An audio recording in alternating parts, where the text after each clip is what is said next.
Let's be brutally honest. In this world, talent is overrated, intelligence is underestimated, and hard work, while important, rarely guarantees that you'll rise to the top. What really separates those who dominate from those who fade into the background is confidence.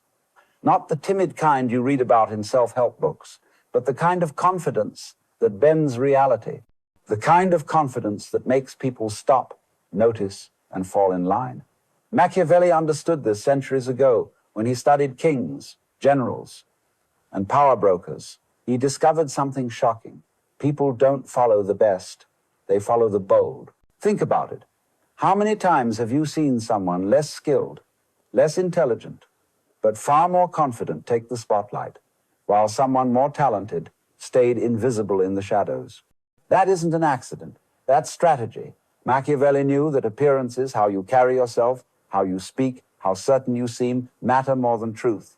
People are wired to look for strength, and strength is often nothing more than the courage to act like you cannot be shaken. This is why I call confidence dangerous, because when you master it, you tilt the balance of power in your favor. You no longer play the game on equal footing. You dictate the terms.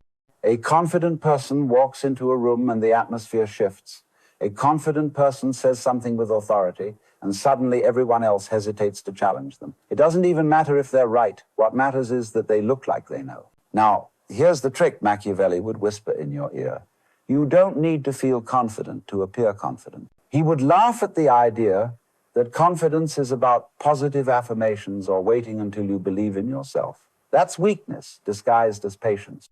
What he understood, and what so few people grasp today, is that confidence begins as theater. It is staged, it is performed. But once you perform it long enough, it stops being an act. You embody it. Others start to believe it, and finally you start to believe it too. This is the foundation of dangerous confidence. It is not polite, it is not timid, it is not waiting for permission. It's the decision to show up like you belong, even if deep down you're still unsure. Because here's the truth. The world will treat you the way you present yourself. If you project hesitation, you will be dismissed. If you project certainty, you will be obeyed. Machiavelli knew that the throne doesn't go to the one who deserves it, it goes to the one bold enough to claim it. Confidence isn't optional, it is survival. It is the modern weapon that separates leaders from followers, rulers from the ruled. And that's why the first great lesson is the art of appearances. People don't see the world as it is, they see it as it appears. If you control appearances, you control people. In your daily life, this means one thing. You cannot afford to look weak. The world judges you by how you carry yourself. Walk into a room hunched over, mumbling, shrinking, and you tell everyone you're not a contender. Walk in with your shoulders back, eyes forward, voice steady, and you instantly shift how people treat you. Think about it. Nobody has time to study your soul. They judge you in seconds. They look at how you stand, how you speak, how you move. That's it. Machiavelli understood that men are not swayed by reality, but by illusion. And illusion, if repeated enough, becomes reality. Confidence is theater, your posture, your tone, your eye contact, the pause before you speak. And if you master that performance, others start to see you as strong. Eventually, you start to see yourself that way too. History is full of examples. Churchill, Jobs, countless leaders, many of them wrestled with doubts privately, but when they stood before the world, they radiated certainty. That certainty wasn't always real, but it worked, because appearances rule the world. That's why dangerous confidence begins outside, not inside. You don't wait to feel it. You show it and let the world reflect it back until it becomes yours. But appearances alone aren't enough. Machiavelli asked the timeless question, is it better to be loved or feared? And his answer was clear, both is best. But if you must choose, it is safer to be feared. Now, let's translate that into today's world. Fear doesn't mean tyranny. It means respect. It means being someone who cannot be pushed around. Because if your confidence is built only on being liked, you'll bend every time someone disapproves. Love without respect is fragile. It looks pretty, but it has no weight. Think about it. People love you when you agree with them, when you give them what they want. But stop giving, stop agreeing, and that love evaporates. Respect is different. Respect is built when you set boundaries, when you show you can't be manipulated, when people sense that crossing you has consequences. That's where dangerous confidence is born, not in craving approval, but in commanding respect. This is why so many people fail. They're desperate to be liked. They soften their words. They hide their strength. They bend to fit in. And what happens? People smile at them, but never take them seriously. The confident one doesn't play that game. They'd rather risk disapproval than lose respect. They don't need to be loved because they know being respected will take them further.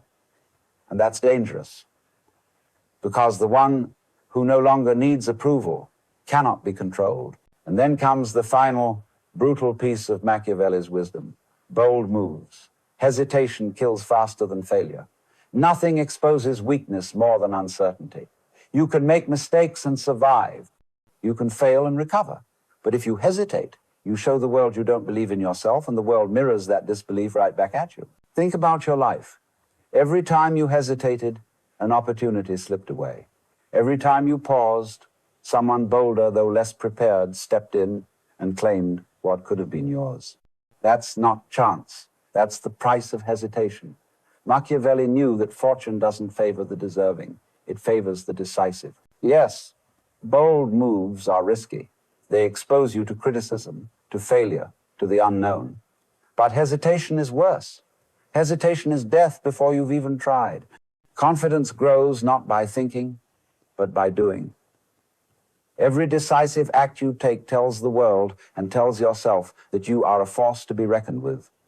Momentum builds belief. Belief builds power. The timid will always be ruled by the bold.